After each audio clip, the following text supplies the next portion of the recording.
তো আমরা এখন মন্দিরের ভেতরে চলে এসেছি। এই হচ্ছে মায়ের মন্দির, মা ভেতরে বিরাজ করছে। এখানে মা আনন্দময়ী কালী নামে পরিচিত। আমরা এখন চলে এসেছি উলুবেড়িয়া আনন্দময়ী কালী বাড়ির ঠিক গেটের সামনে। তো এটা এই হচ্ছে উলুবেড়িয়া রাস। এই প্রায় 1 মাস থেকে 1.5 মাস পর্যন্ত চলতে থাকে। এই হচ্ছে রাস, পুরো রাস। তো আমরা এখন চলে এসেছি উলুবেড়িয়া আনন্দময়ী কালী বাড়ি। এখানেই হচ্ছে উলুবেড়িয়া রাস, এখানে হচ্ছে। তো আমরা এখন যাবো উলুবেড়িয়া রাসমেলায়, তার জন্য আমরা এখন চলে এসেছি ফুলেশ্বর স্টেশনে। চলো তোমাদের এখন পুরো মেলাটা কভার করে দেবো। রাসমেলায় চলে এসেছি, এবার মেলার ভেতরে যাবো এবং তোমাদের সবটা ঘুরিয়ে দেখাবো। চলো। তো আমরা ধীরে ধীরে রাসমেলার ভেতরের দিকে প্রবেশ করছি।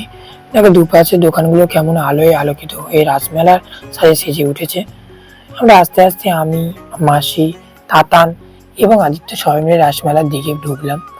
এবং দেখো দুপাশের দোকানগুলো শুধু দেখো একবার, কত কিছু জিনিস বিক্রি হচ্ছে। দুপাশের দোকানগুলোতে দেখো বাচ্চাদের কত খেলনার জিনিসপত্র বিক্রি হচ্ছে, এবং ওপাশে যে সমস্ত দোকানগুলো রয়েছে সেই দোকানগুলোতেও আমাদের নিজেদের ব্যবহারের অনেক জিনিসপত্র বিক্রি হচ্ছিল। সেখান থেকে আমরা কিছু জিনিস কিনলাম। তো আমরা এখন চলে এসেছি উলুবেড়িয়া আনন্দময়ী কালী বাড়ি। এখানেই হচ্ছে উলুবেড়িয়া রাস, এখানে হচ্ছে লাইটের কত ডেকোরেশন হয়েছে। ভেতরে যাবো, এবার তোমাদের পুরো রাসমেলাটা ঘুরিয়ে দেখাবো। চলো। উলুবেড়িয়া আনন্দময়ী কালী বাড়ির ঠিক গেটের সামনে। এবার আমরা ভেতরে যাব এবং মায়ের দর্শন করবো। এই দেখো গেট, ভেতরে যাই আমরা, মায়ের দর্শন করি। চলো। তো আমরা এখন মন্দিরের ভেতরে চলে এসেছি। এই হচ্ছে মায়ের মন্দির, মা ভেতরে বিরাজ করছে। এখানে মা আনন্দময়ী কালী নামে পরিচিত। এই হচ্ছে পুরো মন্দিরের ভিউটা, তোমরা পুরো মন্দিরটা দেখো। ঠিক আছে, আমরা মায়ের দর্শন করে এখন আমরা মূল মেলার দিকে প্রবেশ করলাম। এখানে রয়েছে নাগরদোলা, ফুচকার দোকান, আরো অনেক নিত্য প্রয়োজনীয় জিনিসের দোকান রয়েছে। এখানে খাবারের একটা রেস্টুরেন্ট রয়েছে। এখানে আরো বেশ কিছু দোকান রয়েছে।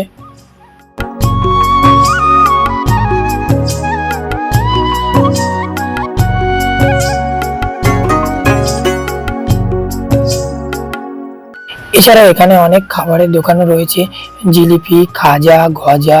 এটা কেমন জিলিপি ভাজা হচ্ছে। তো এটা এই হচ্ছে উলুবেড়িয়া রাস। এই প্রায় 1 মাস থেকে 1.5 মাস পর্যন্ত চলতে থাকে। এই হচ্ছে রাস, পুরো রাস তোমরা দেখো। তো এই যে জায়গাটা না হলে উলুবেড়িয়া রাস অসম্পূর্ণ। এই যে এই দেখো, এখানে শ্রীকৃষ্ণ এবং রাধিকা এবং গোপিনীদের মূর্তি রয়েছে। এটি হলো উলুবেড়িয়া রাসের ঐতিহ্য।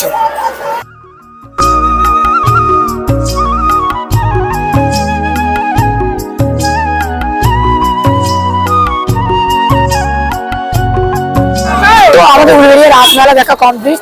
এবার আমরা আস্তে আস্তে বাড়ির দিকে বের করবো। অনেকটা রাত্রি হয়ে গেছে, এবার আমরা যতটা পারি তাড়াতাড়ি বাড়ি থেকে বের হবো। তো আমাদের রাসমেলা দেখা কমপ্লিট, এবার আমরা বাড়ি ফিরবো। তো তোমরা ভিডিওটা দেখো এবং জানিও কেমন লাগলো। লাইক করো, কমেন্ট করো এবং সাবস্ক্রাইব করো আর শেয়ার করো।